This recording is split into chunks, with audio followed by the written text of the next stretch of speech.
गांव की 3 बहुओं ने अपनी रसोई को बनाया एस्थेटिक कैफे। कहते हैं भूख इंसान को तोड़ती भी है और नया रास्ता ढूंढना भी सिखाती है। ऐसा ही कुछ हमारी कहानी की 3 बहुएं वैशाली, वंशिका और राधा के साथ था। क्योंकि तीनों गरीब थीं, मामूली सी झोपड़ी में रहती थीं। एक दिन गांव में ग्राम सचिव और महिला स्वयं सहायता समूह की बैठक चल रही होती है। जिले से सूचना आई है, पहाड़ी पर्यटन क्षेत्र में महिलाओं के लिए 3 दिन का प्रशिक्षण रखा गया है।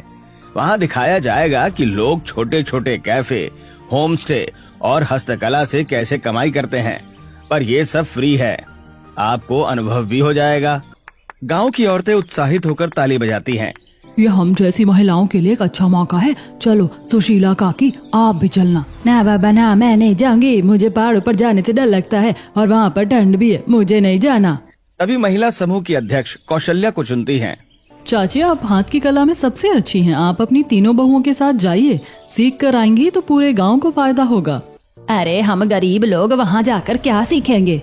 माँ जी चलिए ना, इसी बहाने आपके साथ आ जाएंगे तो पहाड़ भी घूमेंगे। हाँ माँ जी, मेरा भी पहाड़ देखने का मन है।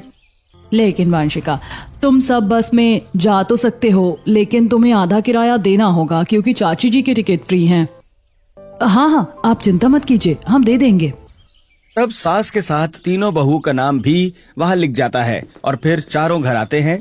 वैशाली घर आते ही अपने पति को सहारा देकर बिठाती है और खिचड़ी खिलाने के बाद दवा खिला देती है। इतने में उनकी बेटी आकांक्षा भी स्कूल से आ जाती है।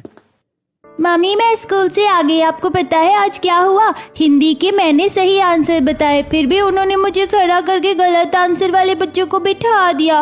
ये गलत है ना? गलत तो है, पर तुम्हारी मैम को पता नहीं चला होगा, इसीलिए उनसे गलती हो गई होगी। हाँ मम्मी, आगे की बात सुनो। ऐसे ही हुआ था, उन्होंने 2 क्वेश्चन मिक्स करके पूछ लिया जो बुक में है भी नहीं। कोई बात नहीं आकांक्षा, चल तू भी खाना खा ले, बस जल्दी से पैसे जमा हो जाए। तीनों की 80 रुपए की टिकट में कोई बुराई नहीं है। आ गई मेरी बच्ची स्कूल से, अब मैं अपने बच्चों को गले लगाऊंगा। राजीव हिलने की कोशिश करता है, पर फिर उसकी आंखें भर आती हैं, क्योंकि एक हादसे के बाद उसके पैरों की नसें काम करना बंद कर देती हैं, जिससे उसकी जिंदगी एक विकलांग जैसी हो जाती है।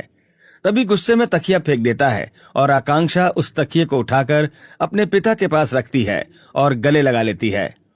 पापा, आप चिंता मत करो, एक दिन आप ठीक हो जाओगे और भागते हुए मुझे गले लगाओगे। हाँ मेरी बच्ची, एक दिन ऐसा ही होगा। भगवान जी, क्या कभी मेरे पास इतने पैसे इकट्ठे हो जाएंगे कि मैं अपने पति का इलाज करवा लूं? 10-20 लाख रुपए की वजह से अगर कोई अच्छा डॉक्टर इनका इलाज कर देता तो जैसे कि डॉक्टर ने बताया था, ये वापस से चल पाएंगे। ऐसे बेजान पैर को देखकर हर दिन अंदर से टूट जाते हैं। बहू, मैं जानती हूँ तू क्या सोच रही है। चिंता मत कर, एक दिन सब ठीक हो जाएगा। मैं नहीं जाऊंगी माँ जी अब पहाड़ पर। दीदी मन छोटा मत कीजिए, अभी आपका बहुत मन था। अरे उसके लिए भी तो पैसे नहीं है ना, कल तक कैसे पैसे आएंगे? अभी मैं आ गया, आप चिंता मत कीजिए। वंशिका ने मुझे फोन पर बता दिया था। हमने सेठ जी से एडवांस पैसे ले लिए और घर में राशन भी ले आए हैं, लेकिन 1-1.5 हफ्ते का है। हाँ, और आप चिंता मत कीजिए, गुड़िया का और भैया का हम दोनों ख्याल रखेंगे। सच? हाँ भाभी, आप चिंता मत कीजिए। हम दोनों जानते हैं कि अभी घर की स्थिति हम दोनों के कंधे पर है, लेकिन हम बहुत मेहनत करेंगे और भैया का इलाज करवाएंगे। सभी भावुक होते हैं। दोनों भाई राजीव को गले लगा लेते हैं।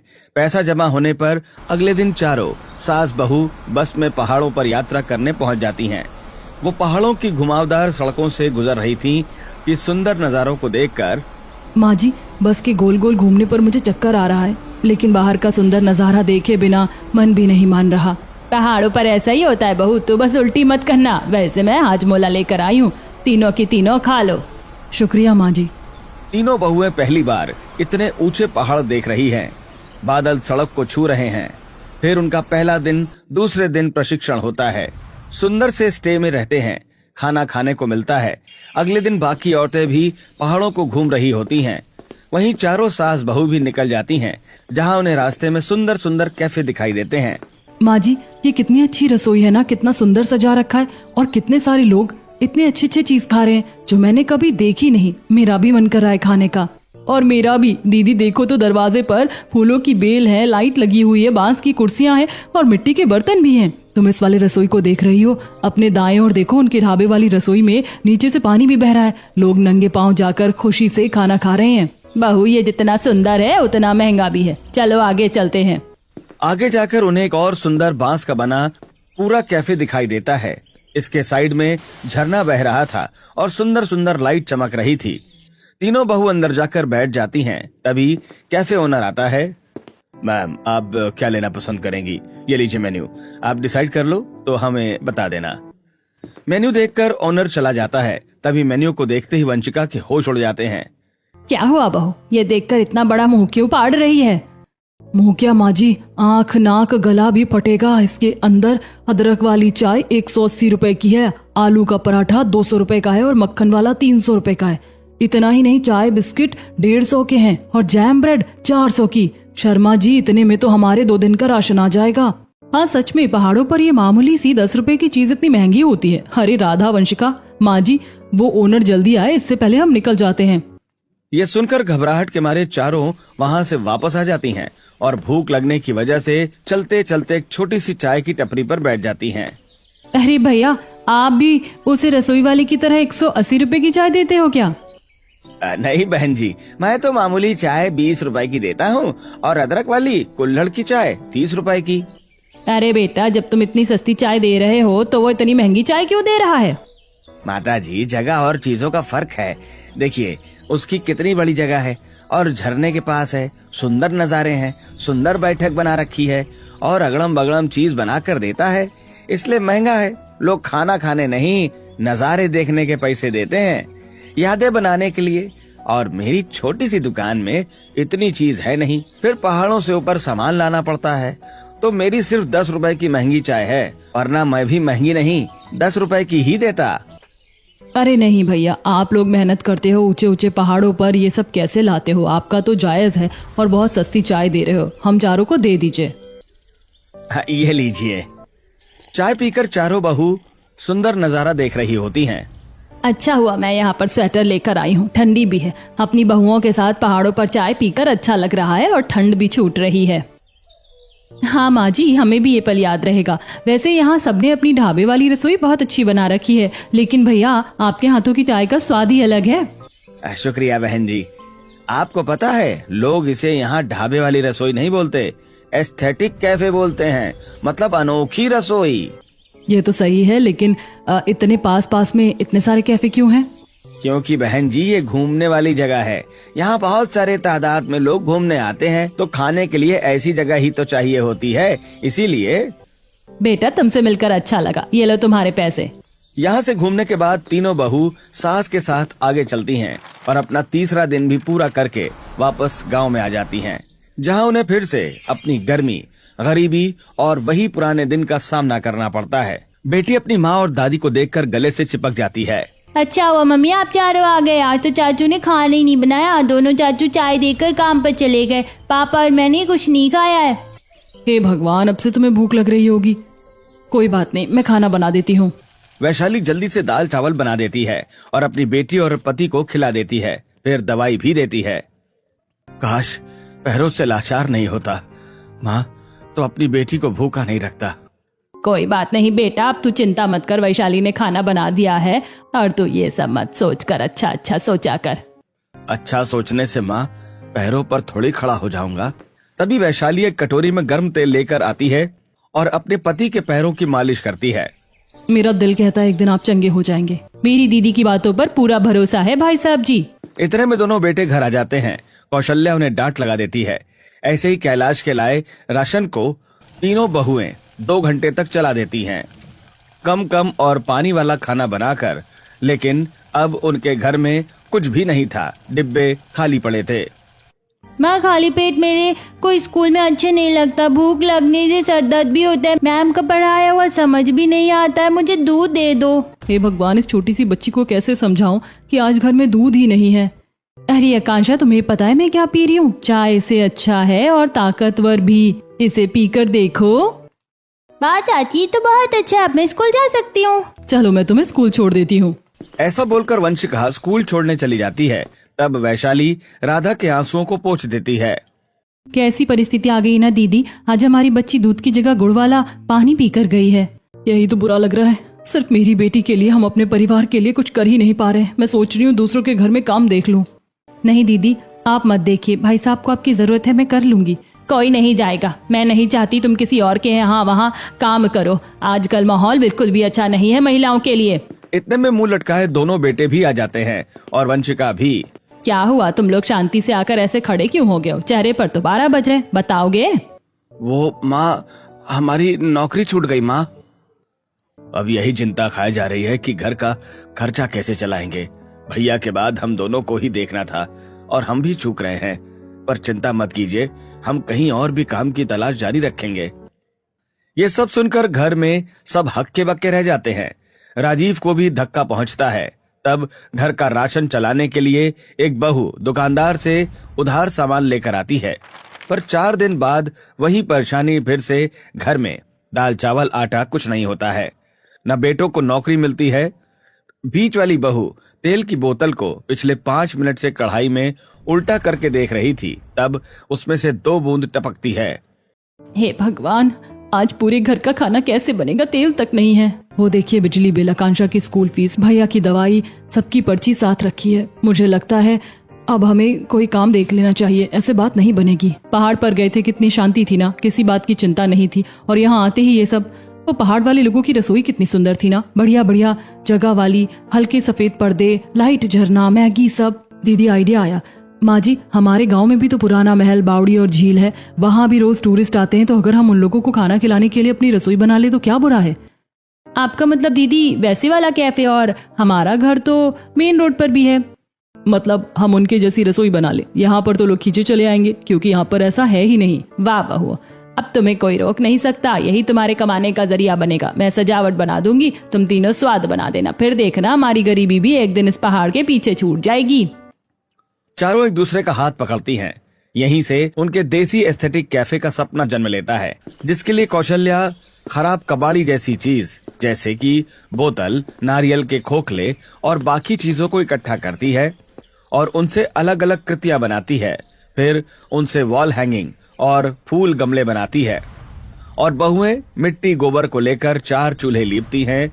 ये देख उन तीनों के पति, अरे आज सुबह से आपको क्या हो गया है? ये 4-4 चूल्हे किस लिए बना रहे हो आप बाहर? हाँ, मुझे भी बताओ, मुझे तो कुछ समझ नहीं आ रहा।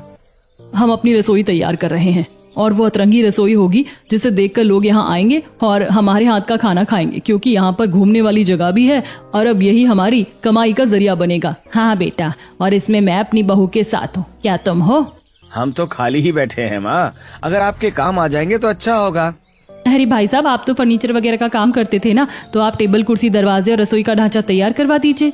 बस इतनी सी बात हो जाएगा। शशि, तू मेरे साथ है ना?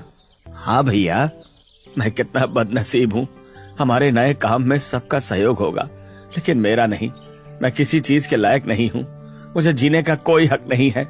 भैया, ये सोचने की आपकी हिम्मत भी कैसे हुई कि आप खाली रहोगे? अभी तक हमने कैफे का नक्शा तैयार नहीं किया है और ये भी नहीं सोचा कि सेल्फी पॉइंट कौन सा होगा, कैसा होगा। ये सब आपको ही तैयार करना है। जल्दी कॉपी पेन पकड़ लीजिए, तब तक दोनों भैया फर्नीचर तैयार कर लेंगे और माँ जी और मैं मिट्टी के बर्तन लेकर आ जाएंगे। अरे हाँ, और भैया, जब हम तीनों खाना बनाएंगे तो हिसाब कौन करेगा कस्टमर से? आप। वो काउंटर आपको संभालना है। और हम क्या करेंगे जब हमें भी नौकरी दे दो? देवर जी, आप दोनों को खाना परोसने का काम मिला है, समझे? फिर ठीक है भाभी। सभी हंसने लगते हैं और सास भावुक हो जाती है। अपने पूरे परिवार की नजर उतारती है। थो, मेरे परिवार का किसी की नजर ना लगे। राजीव बैठे बैठे कैफे का नक्शा तैयार करने में जुट जाता है। वहीं बहुएं भी छोटा मोटा काम कर रही थीं। थैंक यू वंशिका, राधा, तुमने उन्हें अपनी कमजोरी का एहसास नहीं होने दिया और बहुत अच्छा आइडिया भी दिया। भाभी, ये हमारा फर्ज है, शर्मिंदा मत कीजिए। अच्छा सुनो, तुमने पहाड़ों पर जैसे कैफे देखा था, मुझे थोड़ा बताओ, फिर वैसा ही नक्शा बना दूंगा। तब तीनों बहू पहाड़ के कैफों के बारे में बताती है। उनके पड़ोसी सामने वाले घर में नितिन के पास स्क्रीन टच फोन होता है, तो वो इंटरनेट पर निकालकर कैफे की चीज बता देता है। इसके बाद राजीव बहुत सोचने के बाद कैफे का नक्शा तैयार कर देता है। वही दोनों भाई लकड़ी की मदद से सुंदर सा टेबल और कुर्सी बना देते हैं। दोस्तों, आपको क्या लगता है, क्या तीनों बहू की देसी एस्थेटिक कैफे में लोग आकर खाना खाएंगे? कमेंट करके जरूर बताएं। और तीनों भाई लकड़ी का सुंदर सा ढांचा दीवार जैसा तैयार कर लेते हैं। लेकिन ये दीवार थोड़ी खाली सी लग रही है, कुछ डेकोरेट वाला इस पर कुछ लगा सकते हैं। अरे बहू भूल गई क्या तू? अरे वो छोटे छोटे तू इस पर सजाने के लिए ही तो लाई है। और प्लास्टिक की कटी हुई आधी बोतल से हम इसे सजाएंगे। एक और आइडिया दीदी, वो मैं कांच की एक दीवार लगाना चाहती हूँ जिसके ऊपर से पानी बहेगा, तो यहाँ से नजारा देखते हुए लोगों को खाने में मजा आएगा और फोटो भी अच्छी आएगी उनकी। वाह वंशिका, तुम्हारी यादें मुझे पसंद आया। और उसके लिए हमें पाइप अटैच कर देंगे जिससे वो फिसलता हुआ पानी अच्छा लगेगा। और मेन्यू में क्या क्या बनाएंगे हम, और उसका प्राइस? मेन्यू भी तैयार कर दिया। तुम तीनों को जो बनाने आता है वही लिखा है, जैसे कि चिल्ला, मूंग दाल के पकौड़े, गुड़ वाली चाय, मक्के की रोटी, वेज थाली, आलू पराठा और मक्खन वाला आलू का पराठा 20 रुपए चार्ज के साथ। वाह भैया, आपने तो बहुत अच्छा काम किया है, लेकिन इसके लिए पैसे? उसकी भी चिंता तुम मत करो। मेरे दोस्त से मैंने 5,000 उधार लिए हैं और उसने कहा है आराम से पैसे लौटा देना। पहले तो ले भी नहीं रहा था। अब तो मेरी बहू का स्फोटिक कैफे खोलने से कोई नहीं रोक सकता। माँ जी, स्फोटिक नहीं एस्थेटिक होता है। फिर तीनों बहुएं अब अपना देसी एस्थेटिक कैफे बनाने में जुट जाती हैं। आधी से ज्यादा तैयारी हो जाती है और झूलने वाली सीट भी लगा देते हैं। वही सास भी अपने हाथ की कला से जूट की वॉल हैंगिंग, नारियल के खोल से लैंप, बांस की टोकरियां, लकड़ी के नेम बोर्ड, पुराने कप से प्लांटर, सूखी डालियों से डेकोर, रंगोली फ्रेम और भी चीज सजा देती हैं। वही बहुएं मनी प्लांट, तुलसी का पौधा, सिलाई मशीन की टेबल और सिंपल टेबल बना देती हैं। और उधार के पैसों से बहुएं कैफे का राशन ले आती हैं। उन्हें अपना कैफे बनाता देख पड़ोसी लोगों की टिप्पणियां करने लगते हैं। ओहो, देखो तो तीनों बहुएं पागलों की तरह एक हफ्ते से न जाने क्या करी। कौन सा ढाबा खोल रहे हो तुम? कैसा भी खोल ले, लेकिन इन गरीबों का ढाबा नहीं चलने वाला। वो तो वक्त ही बताएगा आंटी जी। और ये कोई ढाबा नहीं, ये हमारा देसी कैफे है। इसके बाद 2 दिन में उनका पूरा तरीके से कैफे तैयार हो जाता है। तीनों बहू अपनी एस्थेटिक रसोई में गरम गरम फुलके चने की सब्जी तैयार कर लेती हैं। वाह भाभी, आपने तो पहाड़ों वाले कैफे से भी ज्यादा सुंदर कैफे बनाया है। और ये पेंटिंग किसने बनाई है? देवर जी, कुछ पेंटिंग माँ जी ने बनाई है और कुछ हमने। और सबसे अच्छी चीज लग रही है आपके रसोई का नाम और मेन्यू। बहुत घंटे बीत गए लेकिन अभी तक कोई ग्राहक नहीं आया। मम्मी, अभी तक कोई नहीं आया, मुझे भूख लग रही है। हम सब भी खाना खा लेते, कोई ग्राहक आ गया तो खा भी नहीं पाएंगे। तब वैशाली घर में सभी को अंदर खाना देती है और कौशल्या, राधा अपने बाहर की रसोई को देखते हैं। इतने में वैशाली भी अपनी बेटी और पति को खाना खिलाकर बाहर आती है। और अब अंदर जाकर कौशल्या, राधा खाना खाते हैं। तभी उनके सुंदर सी रसोई को देख पहले ग्राहक आता है और तीनों बहुएं थोड़ा घबराई हुई होती हैं। वाह, गांव में कैफे भी होता है, वो भी इतना सुंदर। वैसे यहाँ का स्पेशल क्या है? नमस्ते जी, हमारी कुल्हड़ वाली अदरक चाय, बाजरे का चीला और गुड़ की जलेबी सबसे ज्यादा पसंद की जाती है यहाँ खाने में। आप हमारी पहली कस्टमर हैं। ठीक है, तो ले आइए। मोनिका उसी शीशे वाली सीट के पास बैठती है जहाँ शीशे पर पानी फिसल रहा था और वो अपना फोन निकालकर सेल्फी लेने लगती है। इतने में बहू स्पेशल चीज बनाकर ले आती है और वो भी मिट्टी के खूबसूरत बर्तनों में। वाह, आपने तो बहुत अच्छे से इसकी प्रेजेंटेशन की है और आपका कैफे भी काफी अच्छा है। अदरक वाली चाय की खुशबू, मिट्टी के बर्तन की खुशबू सीधा दिल को छू गई और बचपन याद आ गया। मम्मा, चाची, मुझे भी काम करना है, प्लीज प्लीज। ठीक है, आप पानी दे दो। मैम, आपको खाना कैसा लगा? बहुत बढ़िया लगा। मुझे तो 1 प्लेट और दे दीजिए, जलेबी की मीठी लवर हूं ना मैं। और कुछ चटपटा सा भी आप ले आना। वंशिका, राधा ऐसा ही करती हैं। तभी दूसरा ग्राहक आकर खाना खाता है। यहाँ पर कोई प्राचीन बावड़ी और झील वगैरह है ना? मैं उसे देखने आया था, पर यहाँ इतना बढ़िया खाना भी मिलता है, मुझे तो पता ही नहीं था। मुझे यहाँ का अनुभव बहुत अच्छा लग रहा है। और दोनों ग्राहक कम बिल देकर बहुओं की तारीफ करते हैं। इतना अच्छा खाना इस कीमत में, हम फिर जरूर आएंगे। और मैं भी आप जैसे इंडिपेंडेंट वुमेन को गांव में कुछ करता हुआ देख मुझे बहुत खुशी होती है। फोटो खिंचवा सकती हूँ आपके साथ? बिल्कुल बेटा, बिल्कुल। तब मोनिका अपने साथ उन सब के सेल्फी लेती है और कैफे की वीडियो बनाकर सोशल मीडिया पर पोस्ट करती है। और उनके जाने के बाद 4 बाइक राइडर आते हैं। भाई, यहाँ कुछ पुरानी चीज घूमने को है ना? वहाँ जाने से पहले कुछ खा लेते हैं। वैसे भी एस्थेटिक कैफे है, मुझे तो बाहर से ही बहुत सुंदर लग रहा है। सही बोल रहा है यार तू, वरना इससे पहले तो छोटे मोटे बेकार ढाबे देखे हैं। तभी राइडर ग्रुप उनके कैफे में जाकर बैठते हैं। गांव वाले उनके एस्थेटिक रसोई और ग्राहकों को ताड़ रहे होते हैं। इतने में राधा आकर, आप सबके लिए क्या बनाऊं? सबसे पहले 4 कुल्हड़ चाय, फिर जो आपकी स्पेशल डिश हो वही ले आओ। बहुत दूर से ट्रैवल करते हुए आए हैं, भूख बहुत तेज लगी है। ठीक है भैया, हम अभी लेकर आते हैं। तब तीनों बहुएं फटाफट से अपना चूल्हा जलाकर अदरक वाली चाय, मैगी, आलू का पराठा तैयार करती हैं और उन्हें दही पुदीने की छाछ आम के अचार के साथ सर्व करती हैं। तब राइडर्स झूले पर बैठकर खाते हैं। वाह, मुझे तो मजा आ गया यार, लगता नहीं कि मैंने ऐसा खाना कभी खाया होगा। सच में यार, कमाल का स्वाद है। मैं तो ब्लॉग बनाऊंगा एक। वैसे भाई साहब, हमारे गांव की फेमस चीज आपने देखी है? ऐतिहासिक महल, ऐतिहासिक बावड़ी, कुआं, झील, वो भी बहुत सुंदर नजारा है। ये जगह हमने नहीं देखी है, क्या आप हमें गाइड करेंगे उस जगह के लिए? हम तो अपनी रसोई में व्यस्त हैं, लेकिन हमारे पति को हमारे गांव की हर ऐतिहासिक जगह की जानकारी आप गाइड के रूप में इन्हें ले जाएं। ठीक है, हम आपको 500 देंगे, चलेगा? तो मेरी बाइक के पीछे बैठ जाइए, लेकिन उससे पहले मैं एक ब्लॉग बनाऊंगा। जी बिल्कुल। दोस्तों, अगर कभी इस गांव में महल और झील देखने आओ तो इस देसी एस्थेटिक कैफे में रुके बिना मत जाना। यहाँ का खाना और माहौल दोनों दिल जीत लेते हैं। आप भी यहाँ जरूर आइएगा।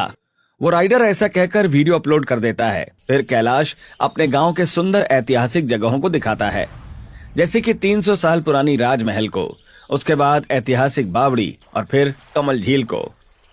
सच में ऐसा सुंदर नजारा तो मैंने कभी नहीं देखा।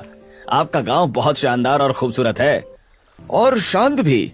और आपको पता है, इस जगह की यही खूबसूरती है कि ये बावड़ी बहुत गहरी है और कई सालों पुरानी है। सच में इस गांव में आकर पहले आपके कैफे ने, फिर इस जगह ने हमारा दिन बना दिया, हमारी ट्रिप कंप्लीट कर दी। आप बहुत अच्छे गाइड हैं भैया। अब हम निकलते हैं, ये रहे आपके पैसे। तब वो राइडर्स अपनी बाइक से निकल जाते हैं। इतने में शाम होने लगती है और कैलाश भी आ जाता है। बेटा, सब कुछ कैसा रहा? बहुत अच्छा लगा माँ। मुझे समझ नहीं आता कि ये काम हमने पहले क्यों नहीं किया, लेकिन अब हम अपने कैफे के सहारे ये कर सकते हैं। उन्हें हमारी जगह और कैफे सब कुछ बहुत पसंद आया है। ये तो बहुत अच्छी बात है देवर जी। हमारे यहाँ पर भी बहुत सारे ग्राहक हैं जिन्हें यहाँ का खाना अच्छा लगा, लेकिन अब शाम होने वाली है, हमारे पास लाइट का कोई इंतजाम नहीं है। हमारा कैफे जितना दिन में चमक रहा था उतना रात में नहीं चमकेगा। तो दीदी, क्यों ना एलईडी लाइट खरीद लें जो हमारे पेड़ और हर जगह मेन्यू बोर्ड सब पर चमकेगी। शशि जी, अभी 1000 रुपए बचे हैं, आप इससे लाइट खरीद के ले आते तो अच्छा होता। ठीक है, ले आता हूँ।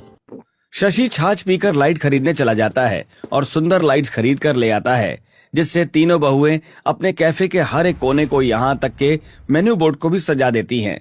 फिर कौशल्या और कैलाश पेड़ पौधे कैफे के बाहर से भी सजा देते हैं, जिससे आते जाते लोग लाइट वाले कैफे को देखकर आकर्षित होते हैं और उनके ग्राहक वहां आकर उनके कैफे के खाने को पसंद करते हैं। ओह माय गॉड मामा, यहाँ का कैफे कितना एस्थेटिक है। आंटी, यहाँ पर पास्ता वगैरह नहीं मिलता जैसे पहाड़ों में मिलता है, और मोमो बर्गर भी। सॉरी, ये तो हमारे मेन्यू में नहीं है, लेकिन अब आपने बोला है तो अब ये भी ऐड करेंगे और उसके लिए आपको आना पड़ेगा। हाँ हाँ, जरूर आऊंगी आंटी, ये जगह है ही इतनी अच्छी। ऐसे भी दिन गुजरते हैं। तीनों बहू का मेहनत वाला एस्थेटिक कैफे चलने लगता है, लेकिन इस बीच काफी ग्राहकों ने उनके कैफे की फोटो वीडियो सोशल मीडिया पर डाल दी थी, जो कि तेजी से वायरल हो रही थी और लोग काफी ज्यादा कैफे को पसंद कर रहे थे और उनके गांव की ऐतिहासिक जगह को देखने आ रहे थे। फिर काफी सारी टूरिस्ट बस वहां रुकती है और वहां लोग सीधा कैफे में आकर खाना खाते हैं। माँ जी, मुझे तो यकीन नहीं हो रहा। पहले तो ग्राहक एक दिन में 10-12 आते थे, लेकिन अब 20-25 आने लगे हैं, कैसे? हाँ, मैं अभी तो ताज्जुब हूँ। वो इसलिए भाभी, क्योंकि आपकी देसी एस्थेटिक रसोई वाले कैफे को आम जनता बहुत पसंद कर रही है। मैं सोशल मीडिया पर देखे कितने लोग यहाँ से खाना खाकर गए, उन्होंने फोटो पोस्ट कर रखी है और फिर राजनीति भैया ने भी अपने कैफे की फोटो एड्रेस के साथ अपलोड करवा दी है मेरे फोन से, जिससे हमारे ग्राहक और बढ़ते जा रहे हैं। वाह राजीव जी, आपने कितना सही दिमाग लगाया है, शुक्रिया। वैसे अब तो हम थक जाते हैं। हाँ बहू, काम ही इतना बढ़ गया है। भगवान जी ऐसे भी हमारी गाड़ी को चलाते रहें। जल्द ही इस कैफे से अच्छे पैसे इकट्ठे हो जाएंगे तो हाँ जी, राजीव का भी ऑपरेशन हो जाएगा और वो ठीक हो जाएंगे। हाँ मम्मा, ऐसा ही होगा। वायरल फोटो को देखकर वहीं पहाड़ों वाला ओनर अपने कुछ साथियों को लेकर आता है। आपके कैफे की वायरल फोटो देखकर मुझे आना ही पड़ा और यहाँ कर पता चला कि ये कैफे आपका है। मुझे देखकर बहुत खुशी हुई। थैंक यू भैया, वहाँ पहाड़ों के कैफे देखकर ही हमें अपनी रसोई बनाने की हिम्मत मिली। तो चलिए मुझे और मेरे साथियों को खिला दीजिए। तब तीनों बहू करारी भिंडी, रायता, मक्खन वाले पराठे, जलेबी इत्यादि परोसती हैं। ये खाना खाकर वे खुश हो जाते हैं। सच में आपके यहाँ का बना हुआ खाना बहुत अच्छा है। सही कहते हैं लोग, मेहनत का फल मीठा होता है और आपकी मेहनत मुझे दिखाई दे रही है।